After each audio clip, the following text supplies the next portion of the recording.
Happy Victory Day and welcome into the PHNX Cardinals podcast presented by the DraftKings Sportsbook app and, of course, sports betting partner of the NFL. Don't forget to hit that like button, subscribe wherever you get your podcasts, and leave a 5-star review. I'm Chierstin Susel here with Johnny Venerable, still in Dallas, hooked up to that lovely hotel Wi-Fi, that Wi-Fi. How's it going? It's okay. Yeah, if I start to cut in and out, it's not me. It's 100% on the Lux Hotel here in Arlington. So I apologize, but we'll see if we can make it through this thing without any significant hiccups. But I'm doing well. You just gave up your location. You better get in and out before your fans start to stock the hotel. My checkout's in 58 minutes. I'll be out of here just as soon enough.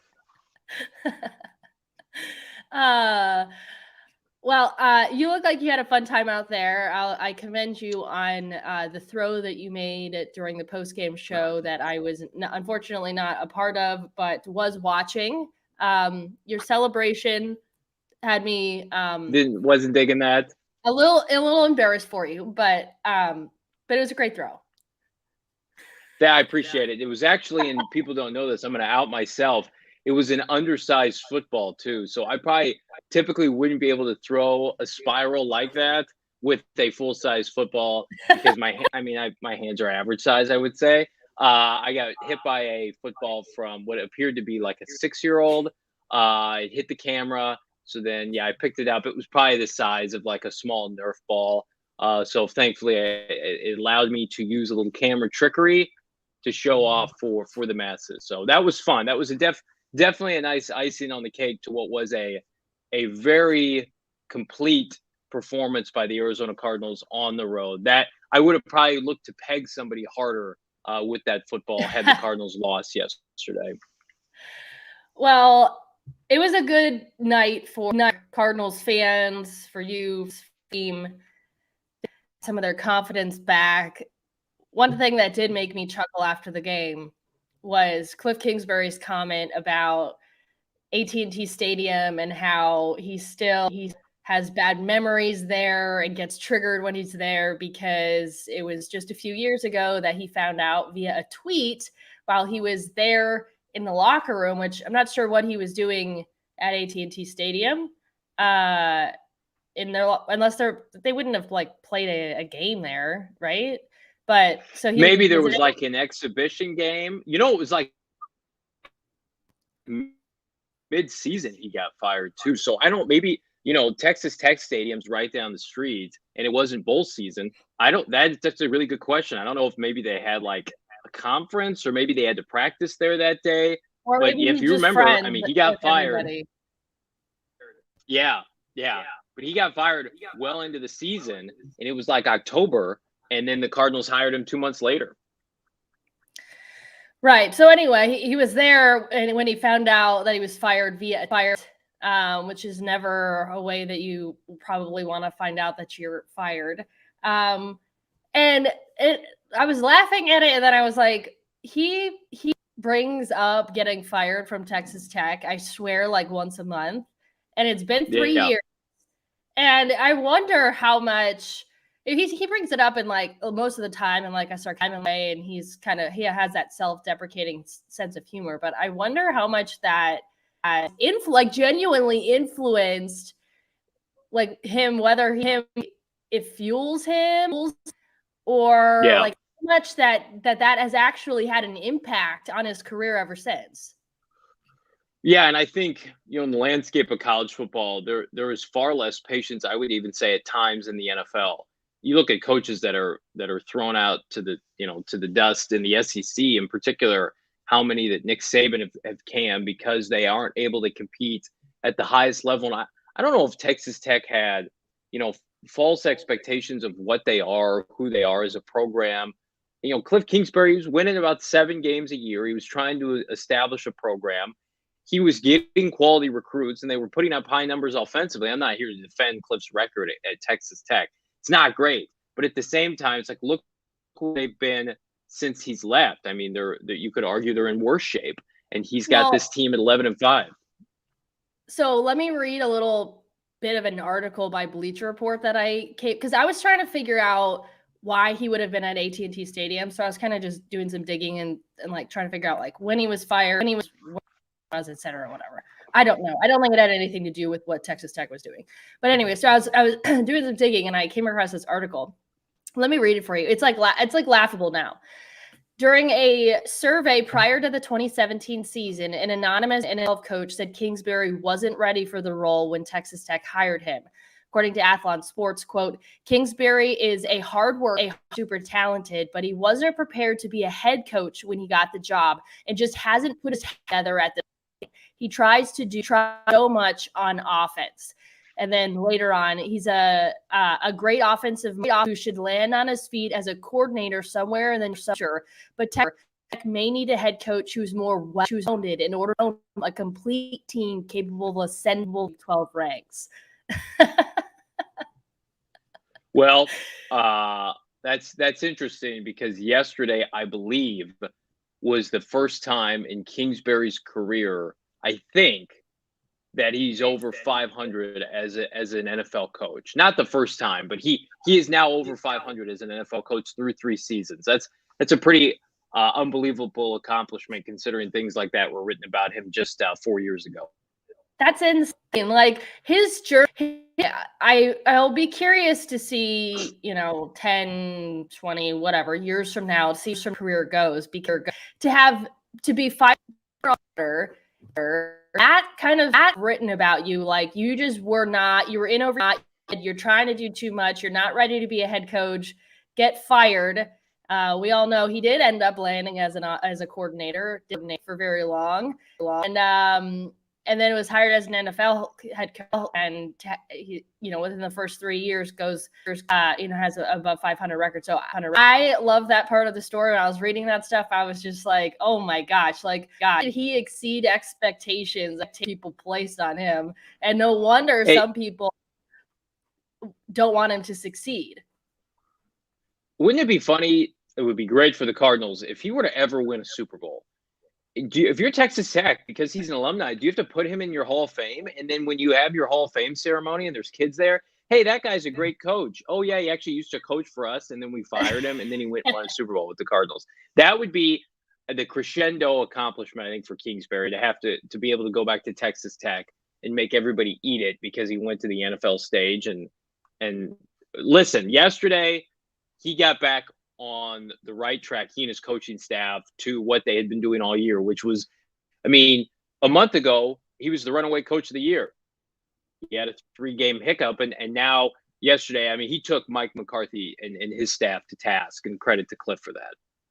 And he's now just the second coach in Arizona Cardinals history, other than Bruce Arians, to win 11 games in a season. So the Cardinals as a franchise did that outside of the Bruce Arians era, which he did twice, was in 75. So he's the most successful head coaches in a long time for this franchise, if not at the top 5, all top 5.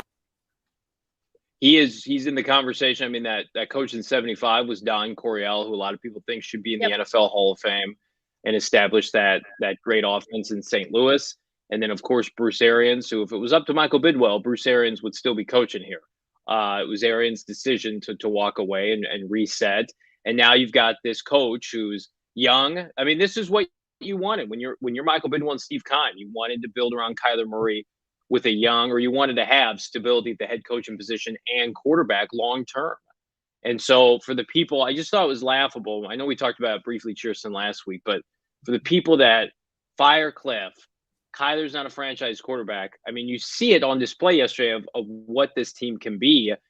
And I do not think, for Michael Bidwell, sustained success is overrated, especially when you've had flash in the pan level successes with Warner and Wisenhunt and Palmer and Arians. I think he relishes this tandem, no matter how this season ends. And I was going to get on them as more than anybody about, had they lost outright, if they had lost to Dallas yesterday, lost to Seattle, lost their playoff game, that would be a really bad look. But this team has an opportunity now to build off of this season, regardless of how they do in the playoffs.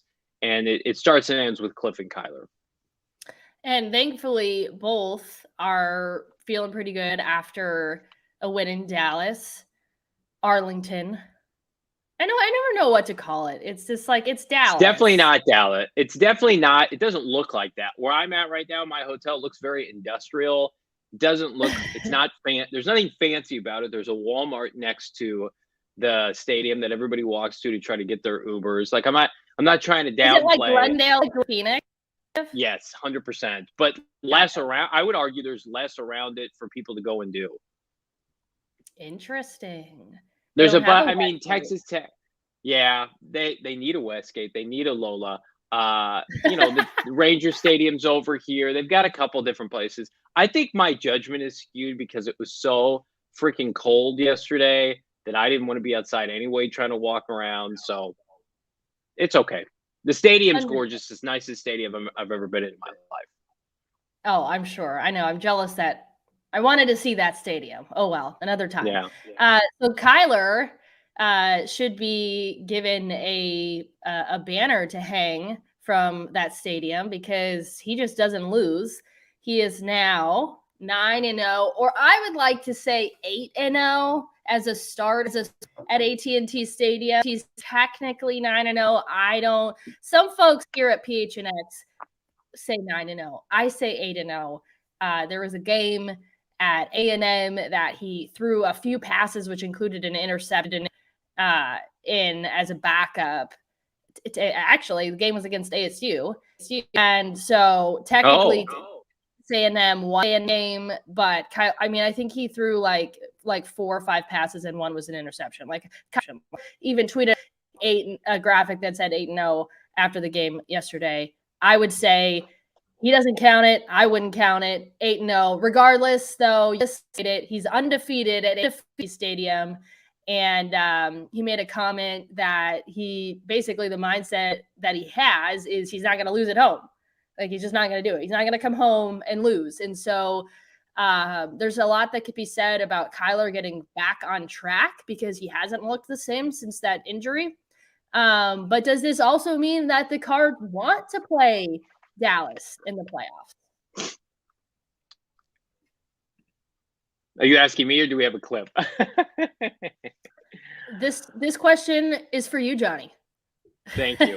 I would say if I saw Kliff Kingsbury's face yesterday when he was asked that multiple times, a couple of my cohorts in the press conference, I don't know if they couldn't take a hint. Clearly, Kliff wants a division title. They do not want to come back here. And it's cute that everybody's like, oh, you're so good here. Kliff now is 2-0 in this building, dating back to last year on Monday Night Football. 2 nationally televised games, by the way. Kliff Kingsbury's 2-0. So I don't think that at the end of the day, I think if you're going to play somebody on the road, this is the team to play. Dak, much like Kyler and Kliff, they're unproven as a playoff team. I know Mike McCarthy's won a Super Bowl, but we've seen now maybe a little bit fraudulent, especially with what Aaron Rodgers and Matt LaFleur have been able to do. Dak Prescott's never, I don't believe, has ever won a playoff game. I think they were one and done that first year when he and Zeke played the Packers in the divisional round. I don't think they've been back since. I could be wrong on that. And then you think about, again, Kyler brought up something really interesting in the presser yesterday, and that was the fact that, yeah, he has confidence, but it's being now instilled on his peers, on his teammates, that they can come into this building with 80,000 fans and play well. And I think, goodness, outside of a couple hiccups, I mean, the defense played its best performance in 3 weeks. They were not at all afraid. I thought, goodness, you're missing Marco Wilson, you're missing Marcus Golden. The defense was going to have a tough time. I mean, for the most part, until the fourth quarter, they did a phenomenal job. And then Kyler Murray, to me, I mean, that was his most efficient game since he's been back. I don't think he missed one errant throw. I don't think there was one throw you're just like, oh, because we've had those in the past couple of weeks, interceptions and things of that nature. And as the game went on, you saw the Antoine Wesleys of the world start to gain confidence, right? He had that early drop, then he makes the 2 touchdown catches. Zach Ertz is somebody who scored a lot of touchdowns in that building as a member of the Philadelphia Eagles. I think, especially if they can get some key guys back, I think they'd have no problem coming back here in 2 weeks and winning in that football game. The preference is still to play at home, which, by the way, if they win the division, they would host, barring a complete collapse by the other contenders, the San Francisco 49ers. That's kind of the pick your poison right now as to what the Cardinals would be facing during the wild card round. Yeah, and I don't know. I would want to say I'd rather face Dallas face again when it comes to those two options. But I don't know. I mean, I think they're both winnable games, and obviously the Cardinals have a track record, have a home, and whatever. Have to beat the Niners once again, but then you're circling back a couple weeks later and the same Dallas team. So there's no easy way into. But I would say that out of the other options, I'd rather have those two teams be the first. Maybe to the playoffs. No Tom Brady, no Sean McVay, no Aaron Rodgers yet. I mean, they would all be waiting for you in the divisional round. But I mean, outside of like a Philadelphia, that is the ideal choice. Absolutely. All right, let's take a second to talk about the DraftKings Sportsbook app, and then we'll get into what impressed us the most. And Johnny, you already started to touch on it, but I did not get to talk about this game yesterday, so I've got a few things on my mind. But first, as always, if you download the DraftKings Sportsbook app, use the code PHNX. New customers can bet $5 on any NFL team to win their game this week. If they do, you're going to win $200 in free bets. Customers can also get NFL action with same game parlays. Combine multiple bets from the same game for a bigger payout. The more legs you add, the more money that you can win. DraftKings is safe, secure, and reliable. Best of all, you can deposit and withdraw your cash whenever you want. Again, download the DraftKings Sportsbook app. Using that promo code PHNX, bet $5 on a team to win, and you'll get $200 in free bets if they're victorious. That's promo code PHNX this week at DraftKings Sportsbook app, an official sports betting partner of the NFL. You must be 21 or older, as always, and it's Arizona only. New customers only. Restrictions do apply. See DraftKings.com/sportsbook for details. Gambling problem? Call 1-800-522-4700. All right, so there were a few things that were impressive win. I have to give a shout out to special coordinator Jeff Rodgers. The last couple of weeks, he's been incredible. He called that fake punt return last week, and then had that play where Matt Prater kind of like lined up at receiver and forced the Cowboys to call timeout, which ended up being a huge game changer. There was that fake punt again where Chris Band throwing a pass to Jonathan Ward, who had perhaps the catch of the year, who caught the ball in the defender's helmet, which was incredible. And shout out to a few guys who had opportunities yesterday, like Jonathan Ward, like Tweezy, who really made the most of their opportunities. But what they've done in terms of getting creative in special teams the last couple of weeks has been really impressive. Absolutely. I put in my article, gophnx.com. I thought two coaches in particular, special teams coach Jeff Rodgers and Sean Kugler, the offensive line coach, had banner days. Jeff Rodgers, for all the reasons you mentioned, on top of the fact that his kicker, Matt Prater, 4 for 4 on field goals, 2 for 2 on extra points, was fantastic. After that hiccup on Christmas, yes, it's thank goodness for Andy Lee. He was back and booming punts and holding for him like he always does. And then, Sean Kugler, the Cardinals offensive line has been, probably middle of the pack this year, not as good as I think a lot of people had hoped. And part of that is, Rodney Hudson's been in and out of the lineup yesterday. And, you think about Dallas is top, I think, 7 in sacks. They've got as formidable a group of pass rushers you'll see in the NFL, of course, led by defensive rookie of the year, front runner Micah Parsons. And I thought the fact that they kicked Kelvin Beachum over to the left side, a position he hadn't played in like 3 years, right? Yep. Was there for the Jets and the Steelers. First of all, he grades out at over an 80 on Pro Football Focus, was fantastic. And then Josh Jones, it's all over Twitter. Everybody hates Josh Jones. He has these penalties, right? And the penalties aren't good. But after the whistle blows, he's fine. He's very capable at tackle. I think he should never be allowed to play guard again. if all he is now when DJ Humphries comes back is a swing tackle. It's a valuable position to have. We saw it yesterday. Kelvin Beachum signed through next year. Cardinals are, by the way, in good shape at offensive tackle moving forward. When you are exposed to tackle, it's obvious. It's going to be obvious on the broadcast. Kyler Murray's going to be knocked down. And then the interior offensive line, when you've got, Max Garcia at right guard and the returning Rodney Hudson and, of course, Justin Pugh. He and Rodney are really close. I thought the offensive line was really good yesterday. They sacked Kyler Murray one time. I think he got hit just like 2 or 3 times. Dak was under more duress, I thought, than Arizona's offensive line. So those 2 coaches in particular, all the love's going to go to Kingsbury and Vance Joseph for good reason. But again, complete coaching dominance by the Cardinals yesterday. You mentioned Dak being under duress. It was nice to see an opposing quarterback under duress. It was really nice, though, to see Zeke Elliott and Tony Pollard being held to just 25 yards rushing combined on the day. Give it up for the run defense that has been suspect all season long to come out and have a performance like that.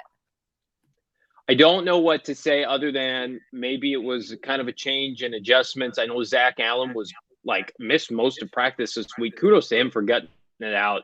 It wasn't really talked about that he was potentially going to be inactive. He was active. He played yesterday. Xavier Collins played about 30% of the snaps. He played outside. He had a couple nice run stops. Baby steps with Xavier, right? We want him to be, at least I do, this all-world beater. At least he's out there contributing. He was playing.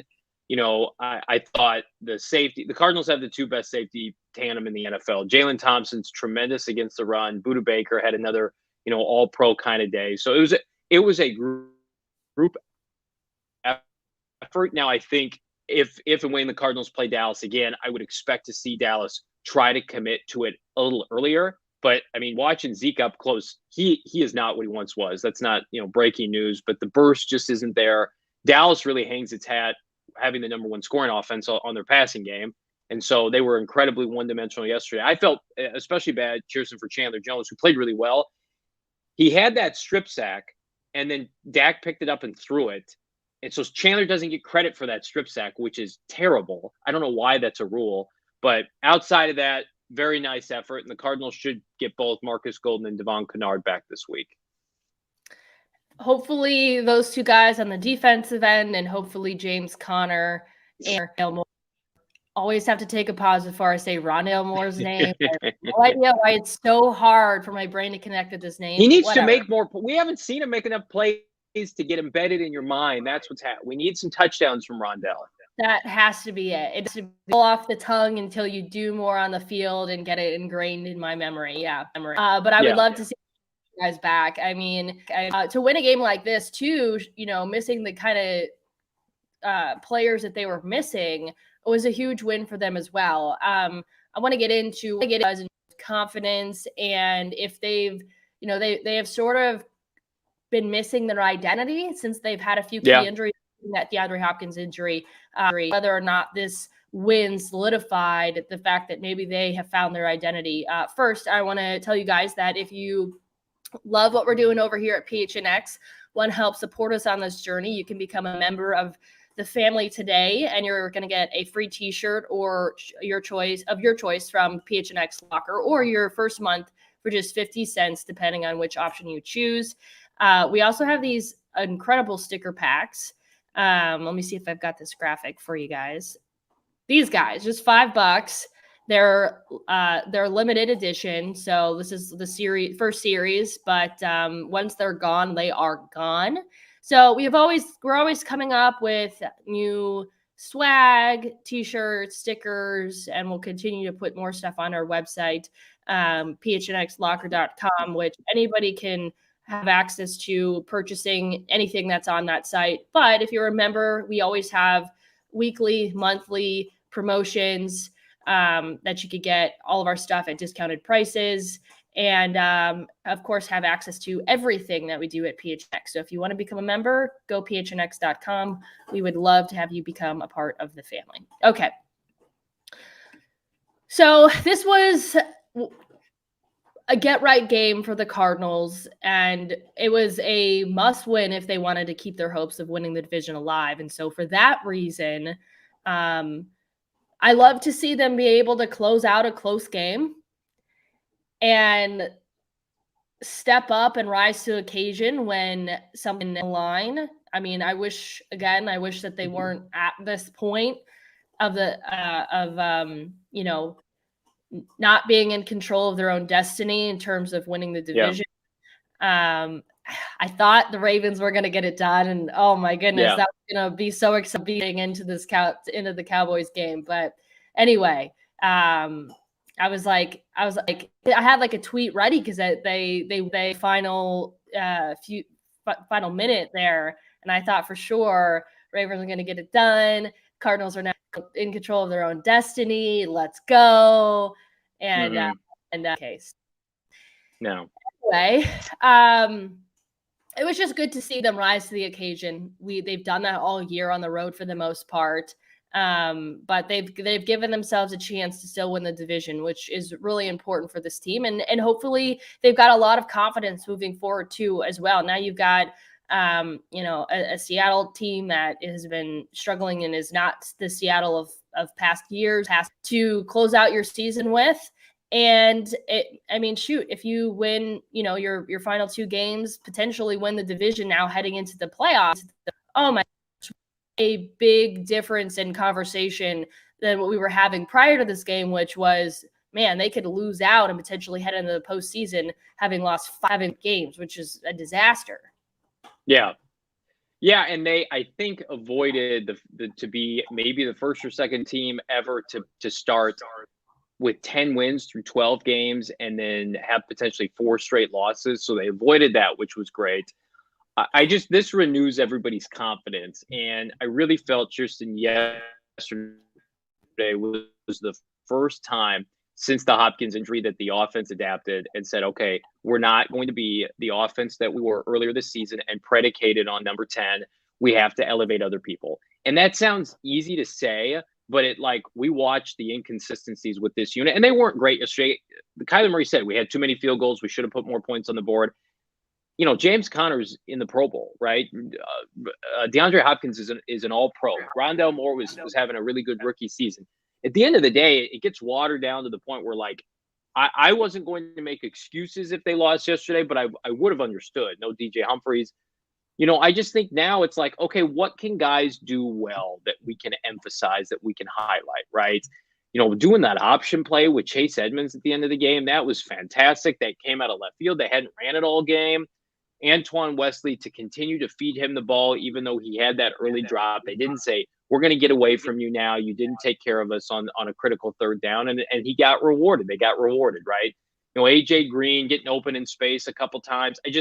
It really just felt like this is the evolution of the Cardinals offense without DeAndre Hopkins. It can still be pretty good, but it revolves on one thing. Kyler Murray has to be efficient. He has to play an elite level. And upwards of the last 3 weeks, he hadn't been playing like that. And so you see it magnifies kind of the deficiencies they have everywhere else. They have a bunch of number 2 and 3 receivers remaining. So when Kyler plays like an A, everybody else is elevated. It sounds cliche, but I think that is the remedy for them moving forward. And listen, I think next week you've got another tune-up game for the postseason to be able to reincorporate, hopefully, number 6, James Conner. And I just think that their red zone inefficiencies, if you want to call them that, those get remedied real quick with James Conner in short yardage. They're able to convert yesterday. They're not throwing on the 1-inch line. That's that first field goal that they kicked. That's a touchdown with James Conner. I'd be remiss if I didn't say that. So no, I like the progression, and I really do feel like yesterday was a turning point for them offensively. Yeah, every one of their receivers seemed to at least make a few, big time catches, which was really nice to see. Antoine Wesley has become one of my favorite stories of the season, a guy who is undrafted, a practice squad guy who has just made the most of opportunities that he's gotten this year. And I remember I was doing an interview earlier in the season. I think it was the first game that DeAndre Hopkins had missed. And somebody asked me if I expected to see Andy Isabella out there. And I said, I think we're going to see Antoine Wesley before we see Andy Isabella out there. And the person laughed at me. And I was like, first off, you could also sit there and laugh at Andy, who's at the time, neither one of them had proved anything. Right. But to see it, for him to be regarded as less than an Andy Isabella type receiver, and laughed at when I say we're gonna see him out there, to what he has done with the Cardinals, and pass and get right back into it, scored 2 touchdowns. He just scored his first NFL touchdown recently, and so now he's up to 3, and he's a guy that's humble, and I love those stories. I love the underdog stories. I love the guys who weren't handed anything, that weren't a first-round draft pick, that had to work their way up and make the most of opportunities. So he's become one of my favorite storylines. But the offense just looked like an offense that were gelling, and there was creativity, and they were balanced. We've been talking about getting back to that run game. They had 32 carries. There we go. What was that? Tell me again. What was that stat that Aeneas said was? I always forget. 25 or more, you're going to win the game 80% of the time. Okay, there you go. They rushed more than 25 times, and they won the game.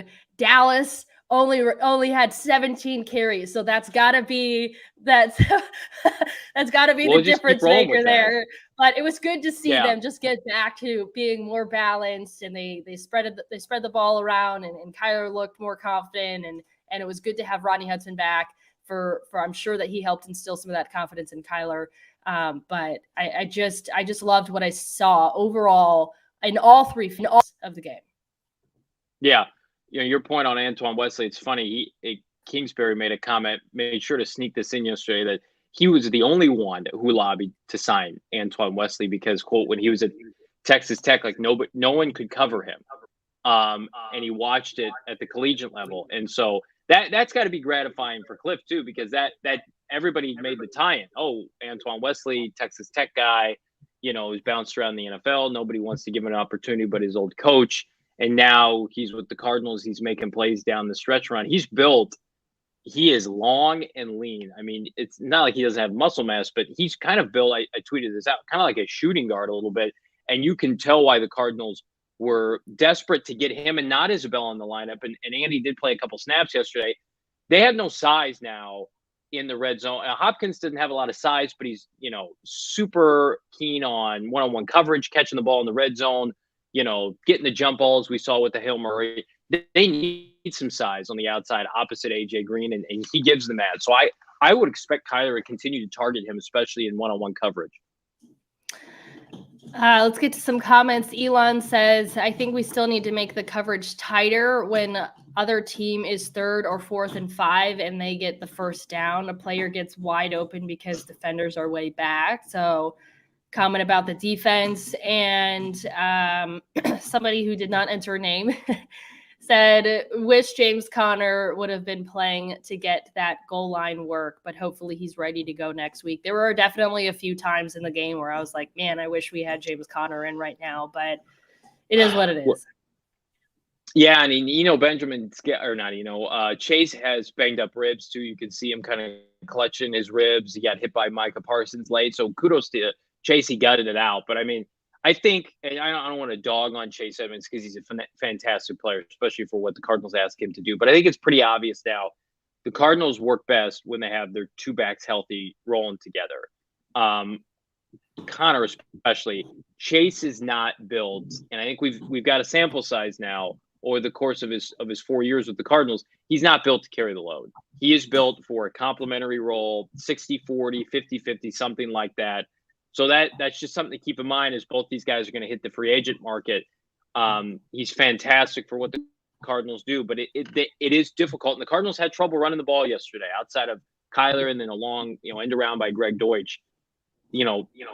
Chase has to have people moved at the point of attack at the line of scrimmage. Then when he's in the open field, he can make people miss, and he's fantastic catching the football. So all that to say, hopefully Connor comes back and they can complement each other.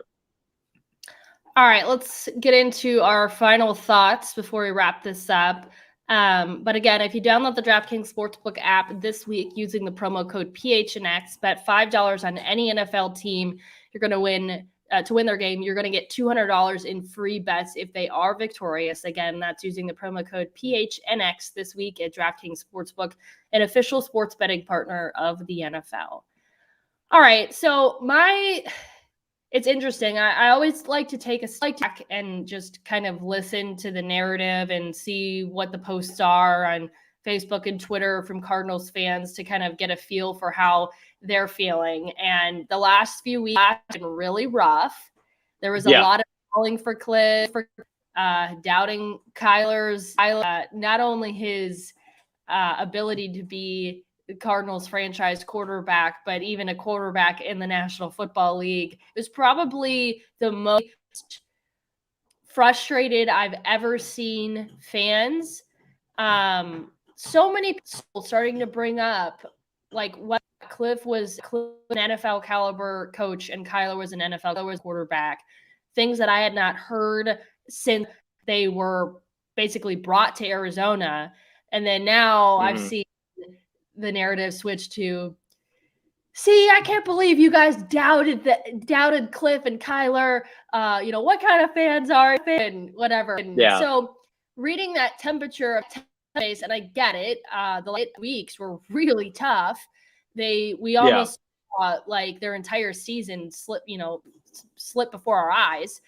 But with that being said, are we putting too much stock into just one win in terms of saying they've found their confidence and they found their identity and they're ready to roll again? Or is this just because of the timing of it? And now you only have one game remaining in the regular season, and the manner in which they were able to do it, etc. And I think there's something special about what a win in Dallas does for Kyler specifically. Is it fair to say, to put a whole bunch of stock in a win like this? I think it is, especially given where, like you mentioned, they had been and where they're going, because potentially having to come back and play here. That was on the national stage. That game wasn't hidden at like the 10 o'clock window. It wasn't like the Chicago game, right?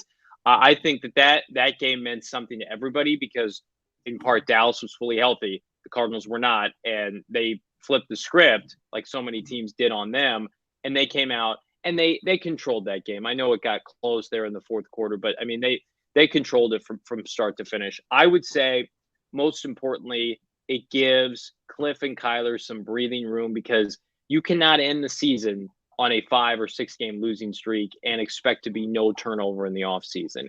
And I put it in an article last week. How could you feel good about this team going into next year had they continued to lose games at the end of the season despite the playoff berth? So you have to almost kind of reinforce the notion that, hey guys, remember this is what we did so much early this season, and other teams go through hiccups like this. Remember the Bills lost like 3 in a row earlier this year. Teams go through ebbs and flows.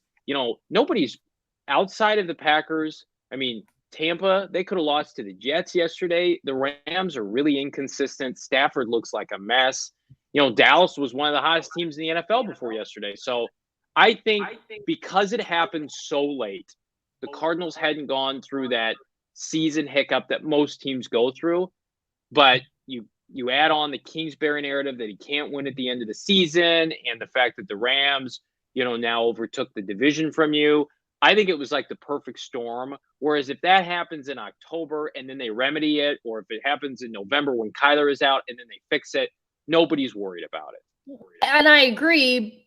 People were okay. So here's where I would argue the people commenting like at some point every team goes through some adversity or a little bit of a slump. It's just like, but by this point in the season, teams have got that figured out.